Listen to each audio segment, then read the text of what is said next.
Matt Eberflus saved Brian Schottenheimer's job. The Cowboys not only finished with the worst defensive DVOA in the league, but with the fourth worst defensive DVOA of all time. Of all time. SRS is a simple rating system that Pro Football Reference uses. There's an offensive and defensive SRS.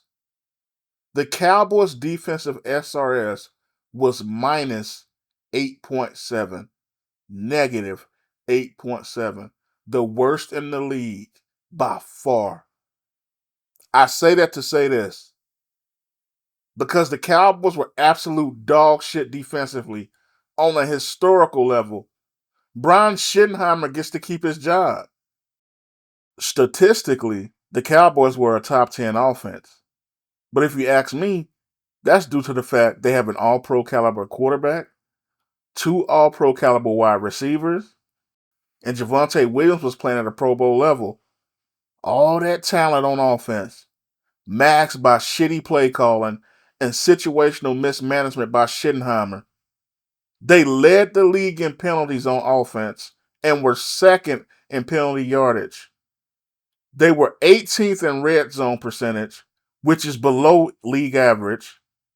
The Cowboys were 6th in red zone attempts. So if they were 6th in red zone attempts, but 18th in red zone percentage, that means they got to the red zone a lot and didn't cash it in. That's what I mean when I criticize Schottenheimer's play calling and situational mismanagement. The funny thing is, many Cowboy fans on Twitter are defending him because they're looking at conventional stats like points per game and yards per game, which are stats that can be affected by other things like randomness. Like you can get points from defense and special teams. And a lot of times, like the Cowboys, I think they were 29th in the league in average starting field position. So they always had to get a lot of yardage to go down the field. Plus the fact that they were number 1 in penalties on offense. So they would have to pick up a lot of yards after getting penalties against them. So all those things, yards accumulate. And that's how you can be one of the top teams in the league in yards. But if you're not cashing it in, what the fuck does it even matter? Like, the Cowboys were 12th in third down conversion rate. Not bad, but that's not among the elite either. When people tell me Schottenheimer wasn't the problem this year, I'm looking at y'all with 2 heads. There are 3 things that I can point to that can easily refute that. Red zone efficiency, third down efficiency, and penalties. You could argue that those are 3 of the most important things to determine a great offense. And the Cowboys were not among the top in any of them. Hell, they were the worst penalized team. As I said earlier, they were number 1 on offense in penalties and number 2 in penalty yardage. Below league average in red zone efficiency.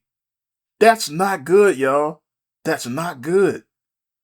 Schottenheimer should be kissing Eberflus's feet because Eberflus put out one of the worst defenses not only in Cowboys history, but NFL history. This fucking bozo Schottenheimer gets to keep his job for doing the bare fucking minimum with arguably one of the top 3 most talented set of skill position players on offense in the entire fucking league. Like, really, bro? Fuck off. It will never change.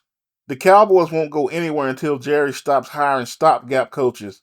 Literally nobody asked for Schottenheimer, and we got him. The only reason why that bozo is coming back next season is because the defense was so bad that it absolved him from blame, and the quarterback, running back, and wide receivers put on a cape for him. If Matt LaFleur becomes available, I'd jump on him in a heartbeat. But we already know Jerry is happy with Schottenheimer. Next season will be just another wasted season, even with a possibly improved defense. It is what it is, though. I'm not wasting any more energy thinking about it. Boy, I'm sure getting my money's worth out of this rental car. Okay, all right, I got one. Would you rather be a hobo with a 5% chance of getting inherited by a rich guy, or be Hitler